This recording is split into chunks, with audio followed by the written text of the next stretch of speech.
Caríssimos irmãos e irmãs em Cristo, desde os primeiros dias do mundo, se conhece uma tentação tão antiga quanto a própria inveja humana. A de arrancar dos grandes homens as suas palavras mais ásperas, apartando-as do solo vivo em que nasceram, para as exibir ao vulgo como testemunhas de uma maldade que jamais existiu. Assim procedem os que, não podendo refutar a doutrina, ferem o homem. Os que, não podendo contestar a santidade, corrompem a memória. Não é de hoje, com efeito, que os santos padecem esta segunda perseguição mais covarde que a primeira, porque se abate sobre quem já não pode erguer a própria voz em sua defesa. É perseguição de sombras contra quem já repousa na luz. Porém, ainda que covarde, não é inofensiva, e por isso cumpre que a verdade seja dita com serenidade e firmeza, pois o silêncio, em tais casos, não seria prudência, senão conivência. Voltemos, pois, os olhos para a figura verdadeira daquele a quem a Igreja venera com o nome de Boca de Ouro. O glorioso São João Crisóstomo, arcebispo de Constantinopla, doutor da Igreja e mártir da justiça. São João Crisóstomo nasceu por volta do ano 347 da era cristã, na cidade de Antioquia, nobre e culta metrópole do Oriente. Filho de família distinta, recebeu educação esmerada sob o célebre retor pagão Libânio, que dele disse, ao fim da vida, que seria o seu digno sucessor, não fosse o Cristo tê-lo tomado para si. Mas o jovem São João Crisóstomo, ainda na flor da juventude, ouviu um chamado mais alto que o das tribunas e dos palácios. Após a morte de sua mãe, abraçou a vida ascética, retirando-se para as montanhas próximas de Antioquia, onde viveu por anos em jejum, vigília e oração severa, a ponto de arruinar a saúde do corpo pelo fervor do espírito. Ali aprendeu o que nenhuma escola humana poderia ensinar: o valor do silêncio, a força da mortificação e a profundidade da Sagrada Escritura, que decorou em grande parte naqueles anos de solidão fecunda. Regressando a Antioquia por necessidade de saúde, foi ordenado diácono e depois presbítero. E foi então que o mundo conheceu o que Deus havia amadurecido no silêncio do deserto.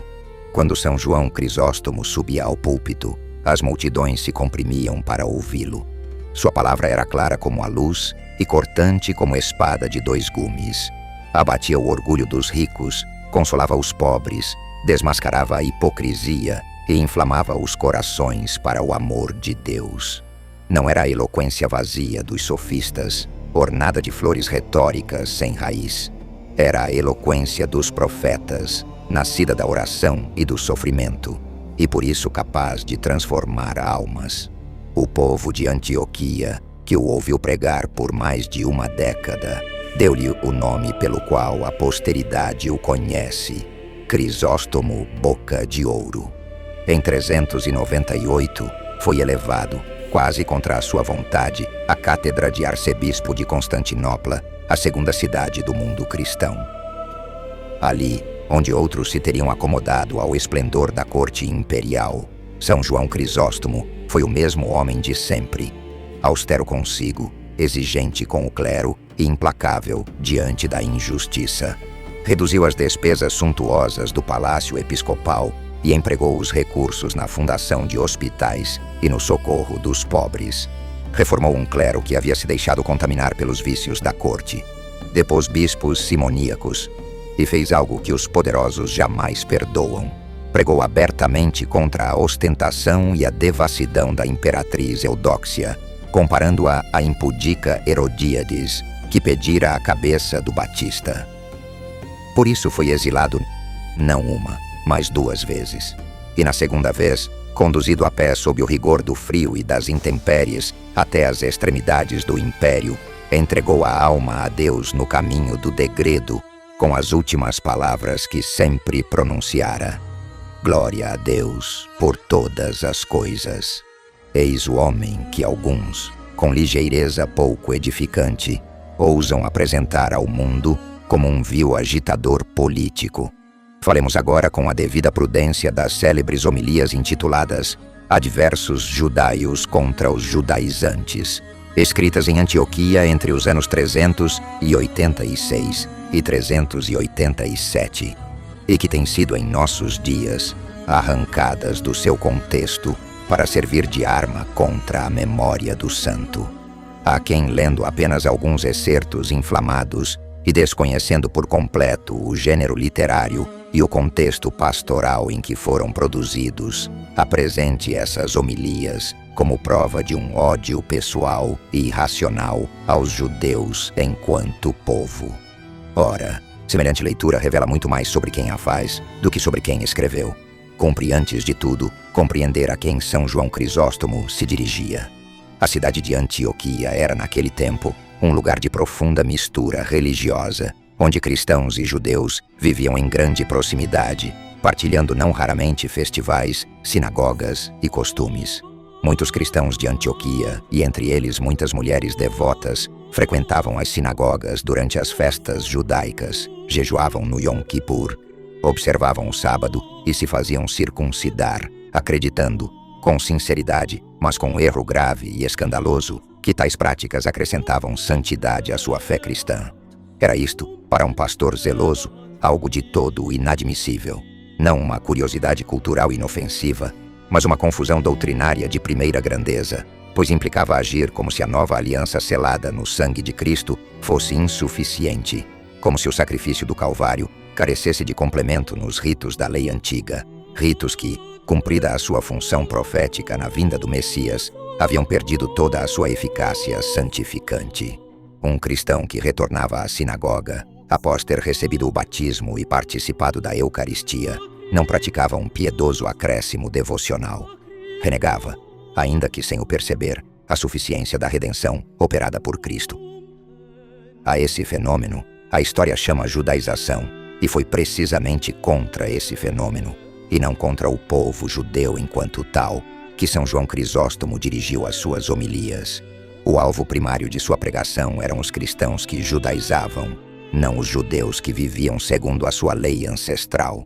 Para alcançar os seus fiéis e arrancá-los do que considerava um perigo espiritual grave, São João Crisóstomo recorreu ao gênero retórico do psogos, o discurso de censura, amplamente utilizado na antiguidade, tanto por oradores pagãos quanto por autores judaicos e cristãos. Nesse gênero, a hipérbole, a linguagem exacerbada e a comparação violenta eram recursos aceitos e esperados, compreendidos pelo auditório antigo como instrumentos de persuasão pastoral, não como expressões literais de ódio pessoal. Quem lê São João Crisóstomo com os olhos do século XXI, ignorando esta convenção retórica milenar, comete o mesmo erro de quem julgasse um advogado pelos seus argumentos de acusação, sem jamais ter ouvido falar de um tribunal. A linguagem ardente das homilias não era novidade nem escândalo para os ouvintes de Antioquia. Era a linguagem dos profetas do Antigo Testamento, que com idêntica veemência repreendiam o povo de Israel pelos seus desvios, sem que ninguém os acusasse de ódio ao seu próprio povo. É nessa mesma chave pastoral e teológica que devem ser lidas as palavras mais contundentes do Santo Doutor. Quando São João Crisóstomo proclamava: "Mas quando Deus abandona um povo, que esperança de salvação resta? Quando Deus abandona um lugar, esse lugar se torna morada de demônios. Nenhum judeu adora a Deus. Se eles crucificaram o Filho, se rejeitaram a ajuda do Espírito, quem não ousaria declarar claramente que a sinagoga é uma morada de demônios? Deus não é adorado ali. De agora em diante, continua sendo um lugar de idolatria." Ele não falava do povo de Israel em toda a sua extensão histórica, nem dos patriarcas, nem dos profetas, nem dos apóstolos, que todos eram semitas e em Cristo creram. Falava com precisão teológica que os seus leitores descuidados ignoram, daqueles que, tendo visto os milagres do Filho de Deus, tendo ouvido a sua palavra e recebido a pregação do Espírito Santo, deliberadamente o rejeitaram e o entregaram à morte. Aqui impõe-se uma distinção que a honestidade teológica não permite omitir.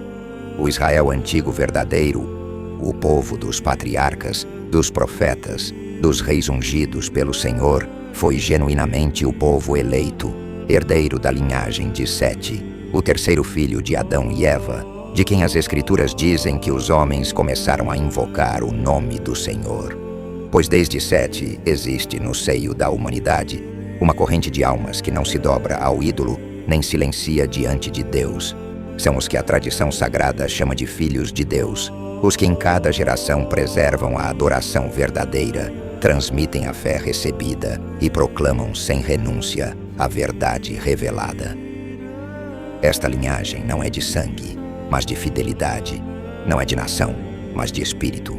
Ela atravessa os séculos e os povos, e a sua forma definitiva e plena é a própria Igreja Católica, que abrange, sem distinção de raça ou origem, todos quantos aderem com inteireza à fé transmitida pelos apóstolos e não cedem nem à pressão do mundo, nem ao apelo da apostasia.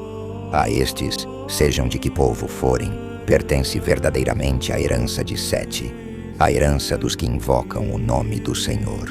Esta linhagem foi genuinamente depositária das promessas divinas e instrumento providencial pelo qual Deus preparou a vinda do Redentor. Mas essa eleição não era um fim em si mesma. Era um edifício em construção, cuja pedra angular e cúpula definitiva seria o próprio Cristo. Toda a estrutura do Israel antigo, os sacrifícios, o sacerdócio levítico, os rituais da lei, o templo, as profecias, era figura e prefiguração da Igreja Católica, na qual se consumaram e se conservam, purificados e elevados à sua verdade plena, todos os elementos que Deus havia depositado no antigo povo. O sacerdócio de Arão prefigurava o sacerdócio de Cristo, perpetuado na hierarquia católica. O Cordeiro Pascal prefigurava a Eucaristia. A Arca da Aliança prefigurava a Virgem Santíssima. O Templo de Jerusalém prefigurava a Igreja una, santa, católica e apostólica. O Israel antigo construiu-se, pedra sobre pedra, para desembocar na Igreja, e a Igreja é, neste sentido profundo, o verdadeiro Israel, o Israel cumprido e glorificado, herdeiro legítimo de todas as promessas que Deus fez a Abraão. A esse Israel pertencem Abraão, Moisés, Davi e Isaías, e pertencem igualmente a Virgem Maria, os apóstolos e os primeiros mártires. Mas há que distinguir esse Israel fiel e preparatório do conjunto daqueles que, quando chegou o cumprimento das promessas, recusaram reconhecê-lo, pois o próprio Senhor Jesus declarou com toda a clareza: ninguém vem ao Pai, senão por mim. Não há acesso ao Deus de Abraão, de Isaque e de Jacó, que contorne o Filho que ele enviou. O povo que nega o Filho não pode pretender honrar o Pai, pois como o mesmo São João Evangelista escreve, quem nega o Filho também não tem o Pai. Assim, a comunidade judaica, que após a vinda de Cristo, persiste em rejeitar deliberadamente a sua messianidade, não conserva intacta a eleição do antigo Israel verdadeiro. A eleição era ordenada ao Messias, e recusar o Messias é desvincular-se do fim para o qual a eleição existia. O edifício foi construído, e quem recusa habitar nele, preferindo permanecer entre as ruínas dos andaimes, não herda a casa. Trata-se, pois, de algo de gravidade suma. A rejeição do Filho de Deus fecha em si mesma a porta pela qual a graça do perdão deveria entrar.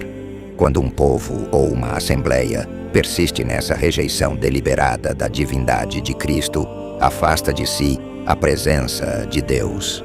E onde Deus não habita, outro Senhor ocupa o lugar. Não era ódio o que movia São João Crisóstomo, era a mesma lógica solene do próprio Cristo, que chorou sobre Jerusalém precisamente porque amava aquela cidade e conhecia a tragédia funesta da sua recusa. Outro sim, importa recordar que o próprio São João Crisóstomo, em outros escritos e sermões, demonstrou profundo respeito pela herança bíblica do antigo Israel, pela santidade dos patriarcas e pela eleição divina do povo hebraico na sua fase de preparação para a chegada do verdadeiro Messias, que é somente Jesus Cristo.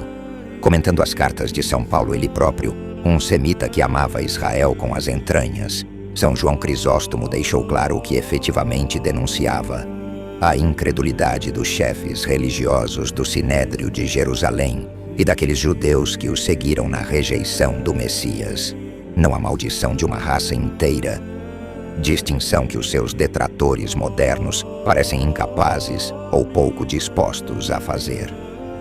há uma diferença enorme e que a honestidade intelectual impõe reconhecer entre denunciar a rejeição de Cristo por parte das autoridades do Sinédrio e proclamar a condenação eterna de todo um povo sem exceções.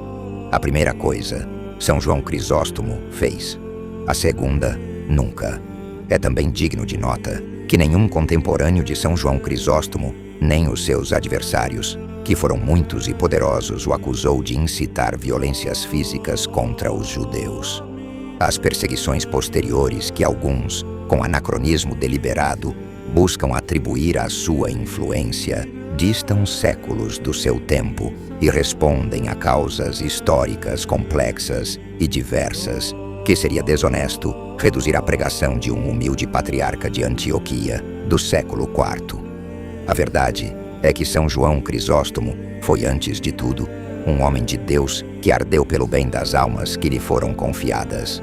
Um homem que enfrentou imperatrizes e cortesãos, que vendeu as joias do palácio episcopal para alimentar os pobres, que foi ao exílio 2 vezes por não calar a voz da consciência, e que morreu no caminho do degredo com palavras de louvor nos lábios. A Igreja, que o conhece há 16 séculos, não o proclamou doutor e confessor por descuido ou ingenuidade, e os que hoje o apresentam como um vilão político, apanhando alguns excertos das suas homilias e ignorando solenemente o resto da sua vida e da sua obra, fazem exatamente aquilo que sempre fizeram os adversários dos santos. Reduzem o todo ao fragmento e o fragmento ao seu pior ângulo possível. Eis, pois, irmãos e irmãs, a lição que a história de São João Crisóstomo nos deixa com perene clareza. A santidade sempre incômoda, e os santos sempre são perseguidos em vida pelos poderosos, e depois da morte pelos que distorcem a sua memória. A boca de ouro, que não calou a voz diante da imperatriz Eudóxia, certamente não se calaria diante dos que hoje pretendem transformá-lo em símbolo do que ele nunca foi. A sua resposta está nos seus próprios escritos, para quem tiver a honestidade e a paciência de os ler por inteiro, não para confirmar uma tese prévia, mas para encontrar a verdade. Que o Senhor nos conceda, por intercessão deste grande doutor da Igreja, amor sincero à verdade, coragem para defendê-la e humildade para reconhecê-la onde quer que ela esteja. Bendito seja Deus por todos os séculos. Glória ao Pai, ao Filho e ao Espírito Santo. Amém. Viva Maria, viva el Rosario.